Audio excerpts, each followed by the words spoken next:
Good morning, or depending on when you're watching this, good afternoon, good evening, or good night. My name's Ross, and I was always told I had a voice radio, so today I'm going to be showing you about one of the potentially most exciting decks from the new Pokemon trading card game expansion, Fates Collide. And we are looking at the poster boy, although I'm supposed to be more specific, one of the poster boys. You've seen my Zygarde video, now it's time to look at Alakazam. So, looking at Alakazam EX to start off with, he is the main Pokemon in the deck, so to speak, and he has an attack. It's okay. Psychic and a colourless energy, although remember that we do have the Stadium card Dimension Valley, which will bring the cost of this attack down to just a psychic energy. Place 3 damage counters on any of your opponent's Pokemon that have energy attached to them. That's pretty nice. Now your opponent can always do that thing where they don't attach energy so that they slow you down, stop you doing more damage. But as I've said time and time again on these videos and on my podcast, also called PTCG Radio, find it on iTunes now. Anytime your opponent is deliberately not attaching energy they want to attach to stop you doing any damage, that is pretty good. That is working in your favour. Now, the problem is, this seems really, really good, but it doesn't seem enough by itself. This attack is fine, but this isn't actually the main part of the deck. It's useful, but if your opponent doesn't put much energy down, it can be a pain. So we have this ability, Kinesis, which is a cheat, because Pokemon always have this rule whereby a Mega Evolution gets an attack or an ability. So this is an ability that really should be on the Mega, but they've gotten around this rule by putting the attack on the Mega and the ability on Alakazam. When you play Mega Alakazam from your hand to evolve this Pokemon, you may put 2 damage counters on your opponent's active Pokemon and 3 on one of their benched Pokemon. Okay, so now we're starting to spread damage around a little bit. We've got ourselves the beginning of a spread deck here, doing damage to the active, damage to the bench, and then of course you've got the damage from the attack, which can be fairly nice indeed. Now, one thing that should be pointed out, this says the attack damage counters, not damage, so something like a Mr. Mime would not protect your opponent's Pokemon on the bench. So, this all sounds pretty good. Let's have a look at the Mega Alakazam. Zen Force, 10 damage, plus 30 for each damage counter on the opponent's active Pokemon. Now we are rolling, ladies and gentlemen. So to have a quick look at some maths here, let's say for argument's sake you can put 50 damage on your opponent's active Pokemon, or 5 damage counters.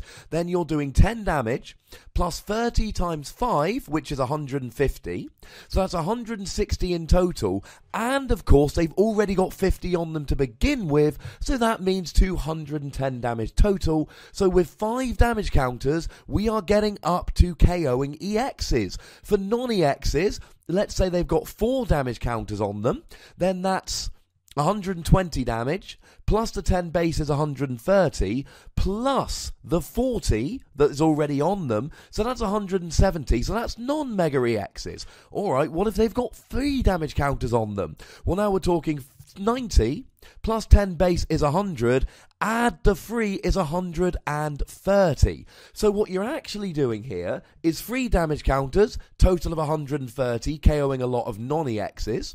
4 damage counters, total of 170, KOing EXs. 5 damage counters, total of 210, KOing Mega EXs. And that, to me, sounds pretty gosh darn good. And of course, I suppose we should very quickly point out that as it's a Mega Pokemon, you do have to end your turn to Mega Evolve, but we have a Spirit Link here, attach it to Alakazam, and it stops you ending your turn when you Mega Evolve. But of course, this does mean you cannot play things like Muscle Band to do more damage, or Weakness Policy, which is going to come up later in the video. So what other Pokemon might we want to see in this deck? Well, I've got a few which I would consider playing. First of all, we have Wobbuffet. Now, I like Wobbuffet for a few reasons. First of all, when he sits in the active, he blocks abilities from your opponent's Pokemon. That means that those pesky Shaymins that would help your opponent to set up can't be used. But he's also got Psychic Assault. 10 damage plus 10 more for each damage counter on your opponent's active Pokemon. It is an underpowered Zen Force, so in a deck where you're trying to place damage counters anyway, Wobbuffet can do some good. The other thing is, of course, that we are going to be using a whole bunch of Psychic Pokemon like Alakazam and Mega Alakazam, and they are Psychic Pokemon, so Alakazam's ability does not get turned off by Wobbuffet. We can also use bats here, both Golbat and Crobat, putting down 20 and to 30 damage respectively when you evolve, and because they're psychic they don't get turned off by Wobbuffet, which I think is pretty good. Now there is a Forretress that when you evolve it puts 10 damage on all of your opponent's Pokemon, and that's kind of nice, or 1 damage counter if we want to be a pedant, and I do. The problem is here that this is not a Psychic Pokemon, which means it does get turned off by Wobbuffet, and it's a stage 1, and it gets a little bit clunky. I prefer the bats because you can evolve to Golbat, then you can evolve to Crobat, so I'm a fan of Crobat, I'm not a fan of this Forretress. Now, I have seen a few people, including one chap at Danish Nationals, play this with Trevenant. And you can kind of see the thing here. Now, it's a bit clunky, and I don't love this deck, just so we're clear. But I raise it to you as an option. Trevenant Break has got his Silent Fear attack, which places free damage counter on all your opponent's Pokemon. You are break evolving the X and Y Trevenant, which has Trainer Lock, blocks your opponent from playing all of these trainer item cards. So you would basically play a more traditional Trevenant deck with maybe a 2/2 Mega Alakazam line to come in and finish these Pokemon off. I think it's clunky and trying to do too much, but I raise it here as an option. The other card I do like, and I'm going to give Joe from Omnipoke the credit for this, he's the one that turned me onto this particular card in this deck. We've got Absol, the Roaring Skies Absol. Cursed Eyes.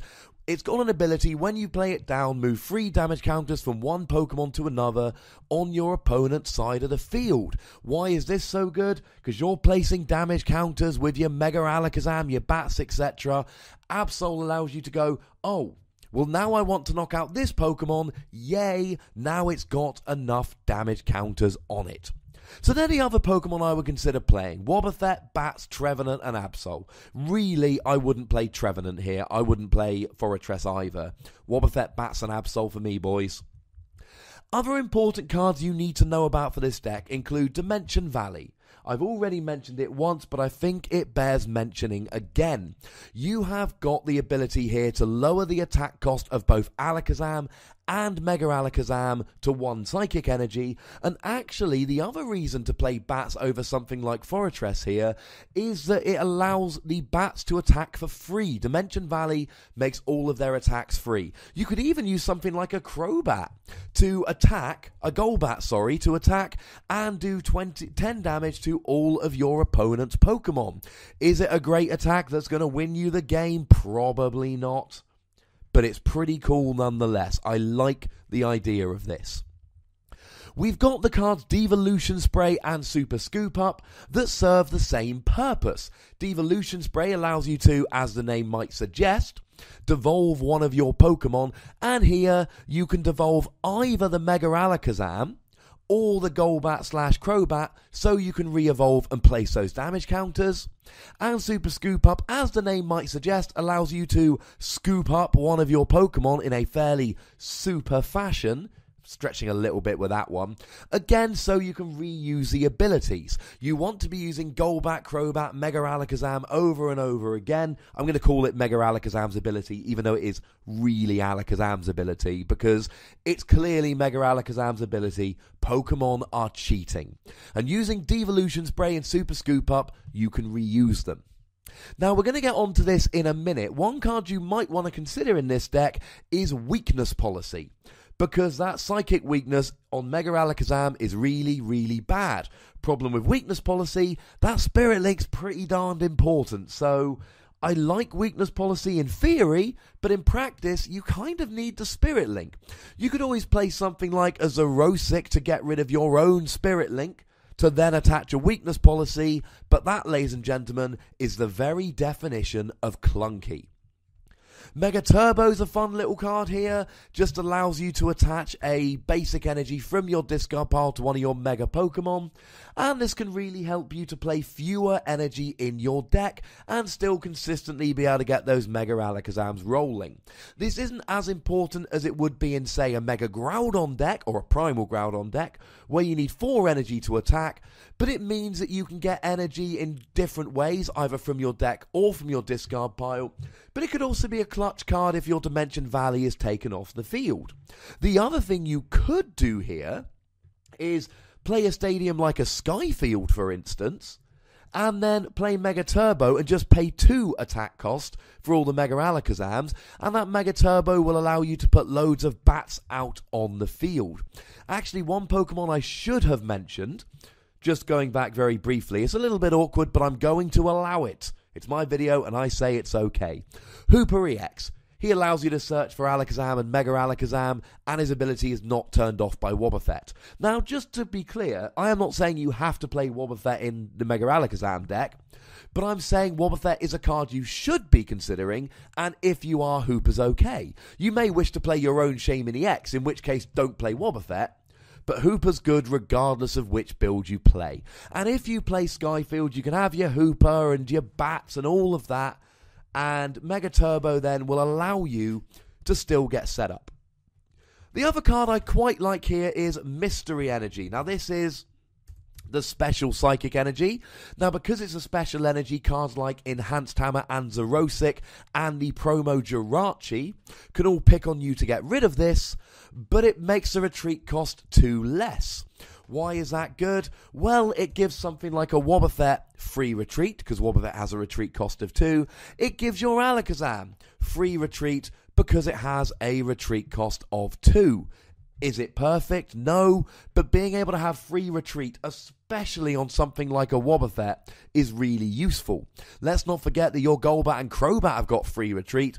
Mystery Energy can give all of it free retreat. And going back to Hooper just for a second, Hooper is a real problem when he gets stuck in the active. This Mystery Energy will allow Hooper to retreat for free.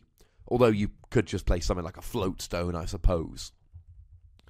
This deck is really good against EX heavy decks because you can build up that damage. As I told you in the intro, you can build up this damage very, very quickly.